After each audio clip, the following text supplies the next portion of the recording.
Mon nom c'est Alexandre Lemoine-Coux, donc je suis réalisateur et donc je réalise des films.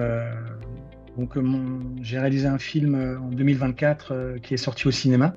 Je suis aussi chef opérateur et pilote de drone où je travaille pour des agences où je fais des films de communication divers et variés aussi.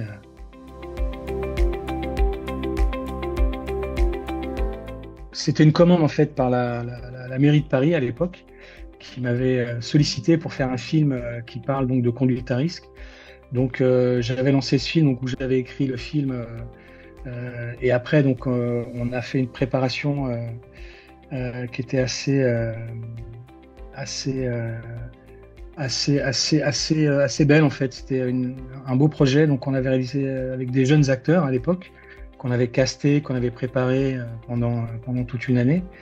Et après, donc avec mon équipe, on a réalisé le film qui avait rencontré effectivement un joli succès aussi, qui a été diffusé sur pas mal de festivals, dont le vôtre.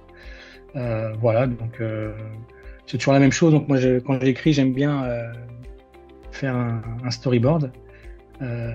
Et du coup, on a donc découpé le film et on l'a fait par la suite avec toute une équipe. À l'époque, on était jeunes. Et donc avec cette équipe, on a progressé tous ensemble et aujourd'hui on travaille encore ensemble sur d'autres projets où on avait pris beaucoup de plaisir à le faire. Et on avait cette espèce de liberté au niveau de la production où on m'a pas trop embêté sur le final cut, on m'a laissé assez libre. Donc derrière j'ai monté le film avec mon équipe et on l'a diffusé tel qu'il était. Et du coup ça avait été difficile parce qu'on a tourné qu'un enfant et donc on avait des contraintes, donc c'était pas évident. Et puis on a fait des scènes dans la rue, on a fait des jolies scènes avec un steadicammer. On avait donc réservé toute une rue pour nous, on avait pu tourner. Donc oui, c'est vrai que c'était un film qui avait pris beaucoup de temps et on a eu beaucoup de patience. C'est toujours gratifiant quand on montre un film à laquelle on a cru, où on a passé du temps, donc sur le film. On le présente à des gens qu'on ne connaît pas déjà, donc on a été très bien reçus par le festival. On était vraiment fiers déjà, parce que c'était un festival assez important pour nous. Et du coup, de le montrer devant d'autres gens qui ne connaissent pas le film, c'est toujours gratifiant parce qu'on ne sait pas trop comment ça va se passer, est-ce qu'il va être bien reçu. On était bien fiers et c'est grâce à des festivals comme les vôtres que ces petits films indépendants peuvent dépasser les frontières, nos frontières à nous qui sont assez limitées finalement, surtout pour un court-métrage.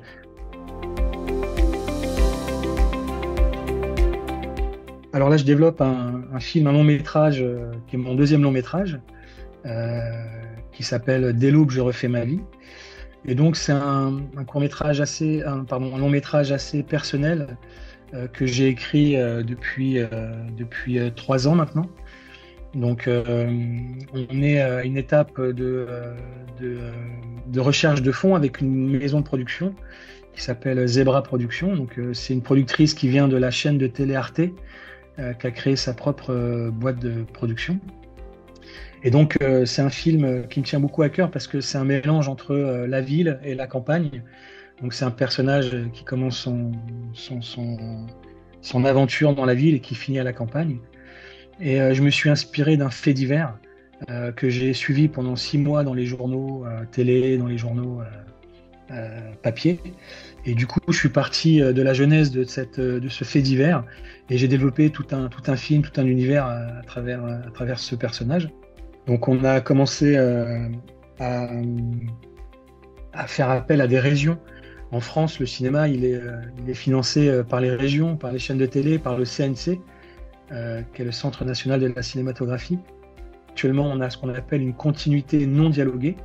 Donc, j'ai lu comme un livre en fait. L'histoire, je l'ai écrit un peu comme un livre. Et donc, actuellement, on développe les dialogues avec un auteur qui s'appelle Ido, donc c'est Cédric Ido, qui est un réalisateur aussi, qui a déjà sorti 2 longs métrages au cinéma. Et à côté de ça, donc, je travaille avec une boîte de production qui s'appelle l'agence Aedia. Et donc, je suis associé dans cette boîte de production. Et donc, on développe des films en réalité virtuelle avec les lunettes. Et pour l'instant, on est sur un projet qui a rencontré un très joli succès qui s'appelle Jailbird, qui est une reprise d'une bande dessinée qui était diffusée dans un journal pour jeunes à l'époque, qui s'appelle Fluide Glacial.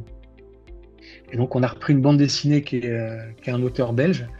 Et donc, voilà, on a développé tout un univers en animation avec des acteurs connus,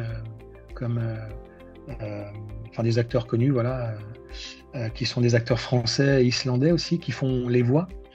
Et donc voilà, on est parti à Cannes avec ce film, on est parti à la Biennale de Venise, à Sundance, et voilà, on a remporté un prix à Taïwan aussi. Donc on a commencé à faire une espèce de teaser, et c'est ce qu'on présente pour l'instant, et on est en développement. Donc voilà, donc moi je suis là pour l'écriture et pour la mise en place de la réalisation avec mon associé qui lui réalise le film derrière. Donc, et à côté, donc je prépare une série de documentaires pour la télé qui s'appelle L'amour au bout du monde.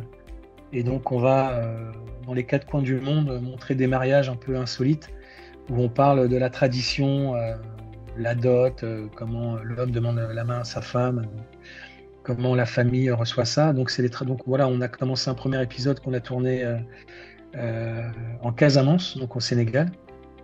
Voilà, on est allé rencontrer les gens là-bas, on a fait un très joli épisode. Et donc voilà, donc c'est une série qu'on met en place gentiment avec un binôme avec qui je travaille qui vient du Costa Rica. Bon, c'est un métier, voilà, quand on commence, on est jeune, on est rempli de motivation. Et je pense qu'il faut rester sur cette motivation, il faut croire en soi déjà, c'est très important. On a souvent 9 portes qui se ferment et la 10e elle s'ouvre, donc il faut vraiment croire en son potentiel, en sa motivation. Ce qui est important quand on est jeune, c'est créer des réseaux. Parce que quand on crée des réseaux, on est plusieurs à faire les choses, et c'est toujours mieux que de rester dans son coin pour faire les choses tout seul, c'est un peu compliqué.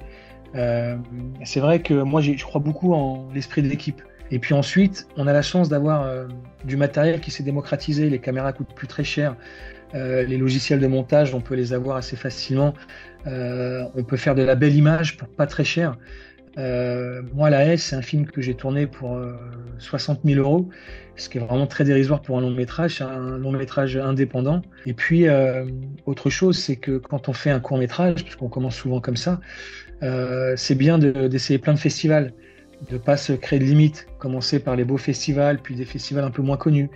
Il faut se faire connaître, ça c'est important. Donc voilà, et puis en plus, derrière, on a Internet. On a des sites comme YouTube qui permettent aussi de se faire connaître. Des fois, il y a des belles histoires. On poste un film et puis il fait un très beau parcours.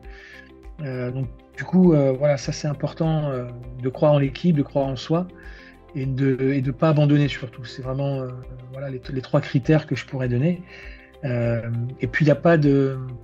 Quand on est réalisateur, on fait tout type de films.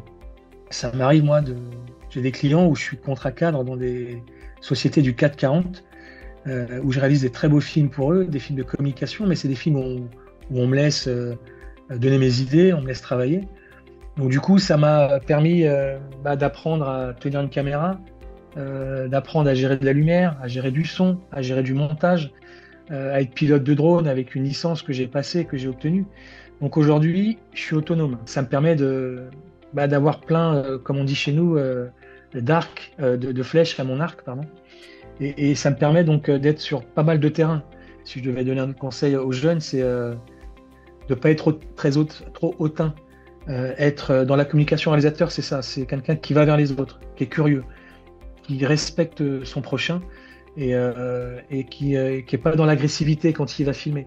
Et si je devais donner un autre conseil pour faire ce métier, c'est n'hésitez pas à faire des cours de théâtre, d'acteurs, pour bien comprendre comment ça fonctionne une direction d'acteur, parce que ça, c'est le nerf de la guerre, c'est le plus important.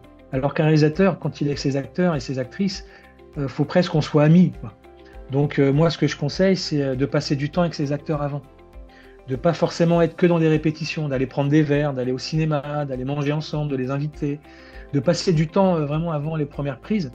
Et comme ça, quand on est sur le plateau, ben, on se connaît. Il n'y a plus cette glace et on va tout de suite à l'essentiel. Voilà. Donc ça, c'est très important aussi.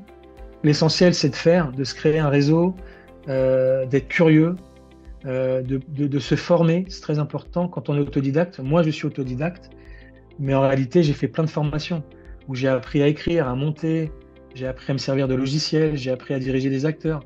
Voilà, donc tout le retard que j'avais, bah, je l'ai appris au fur et à mesure.